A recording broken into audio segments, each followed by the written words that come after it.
Share on Pinterest. You might want to think twice before you light up that celebratory cigar. Contrary to what you might think, cigars are addictive, even if you don't inhale the smoke. And that could be frightening news for the 5.2% of U.S. adults who smoke cigars. Cigars versus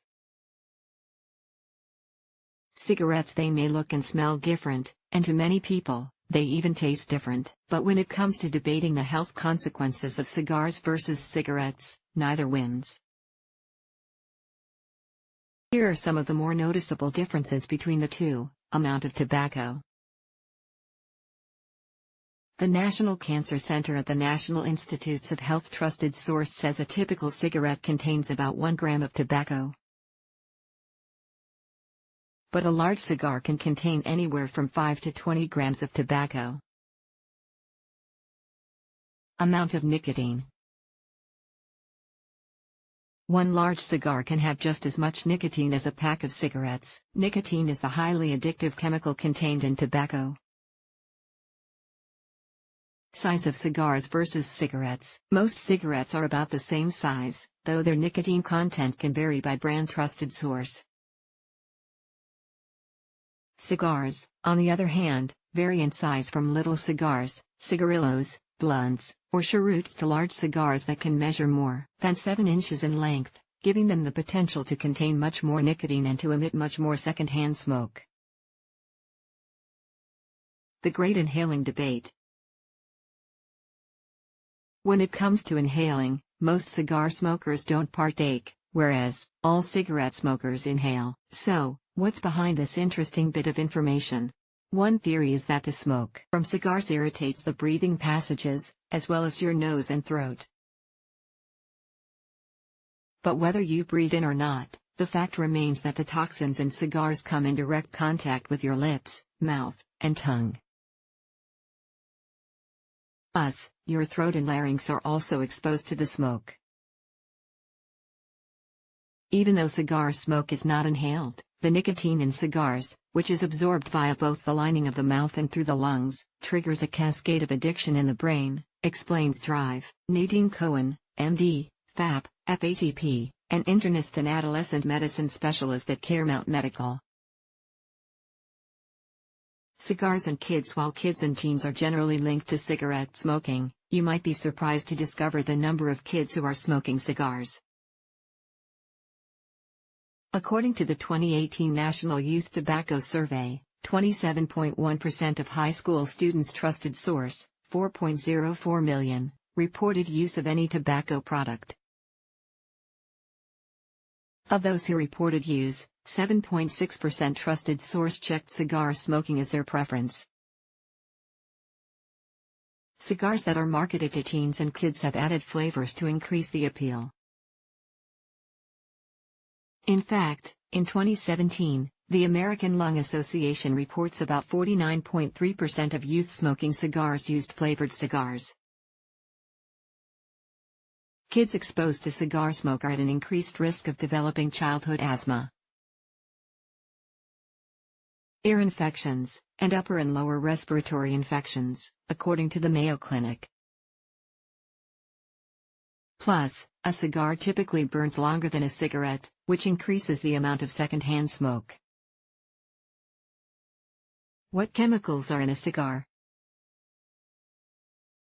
Cigars contain large amounts of nicotine, but they also contain several other harmful chemicals. The more concerning chemicals are cancer-causing nitrosamines, which are produced during the fermentation process for cigar tobacco, according to the National Cancer Institute at the National Institutes of Health, NIH trusted source.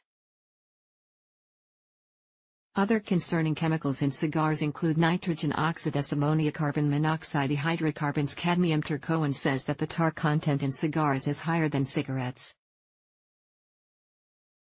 Tar can cause cancers of the mouth, throat, lungs. What are the risks of smoking cigars? A systematic review published in the journal BMC Public Health looked at 22 different studies. The review found that primary cigar smoking was associated with all-cause mortality: oral cancer, esophageal cancer, pancreatic cancer, laryngeal cancer, lung cancer, coronary heart disease, CHD, aortic aneurysm. But it's not just the risk of developing cancer that's so concerning. According to the American Lung Association, cigar smokers, like cigarette smokers, also have 4 to 10 times the risk of dying from oral, esophageal, or laryngeal cancer in comparison to non-smokers. If you regularly smoke cigars, your dentist may give you a lecture. That's because cigar smoking is linked to oral disease, dental disease, and tooth loss. Not to mention, there's the damage it does to your enamel, which makes your teeth look stained, and the bad breath that smoking causes. The Centers for Disease Control and Prevention, CDC trusted source, reports that the cigar tobacco can also increase the risk for infertility, stillbirth, low birth weight. What's more, the risks associated with cigar smoking extend beyond the smoker. Anyone around a cigar smoker is exposed to secondhand smoke.